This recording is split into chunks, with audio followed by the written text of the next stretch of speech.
Mingalaကျွန်တော်ချစ်တဲ့အမိမြန်မာနိုင်ငံရဲ့လူငယ်လူရွယ်လေးကိုလေးစားပါတယ်နော်အခုဒီနေ့ပြောပြချင်တာကပေါ့နော်အခုခုနလိုပေါ့နော်ဒါအခု TNL ပလောင်တွေကလည်းအခုမုံကုတ်တို့ဟုတ်လားမုံမီကနဲ့စုံမယ်ကွာနောက်ပြီးမှအပြည့်ရဖို့ပါညာလက်ရှိနိုင်ငံတော်မြန်မာတပ်မတော်နဲ့ခုနကသဘောတူလိုက်တယ်ပေါ့နော်အခုကျွန်တော်တို့ကချင်လူမျိုးရဲ့တပ်မတော်ကရလည်းဟုတ်လားဒါညီချမ်းရေး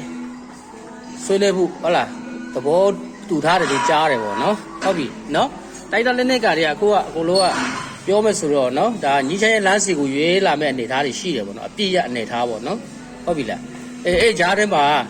ဟုတ်လား PDF တွေကဘာလုပ်ကြမလဲပေါ့နော်ဟမ်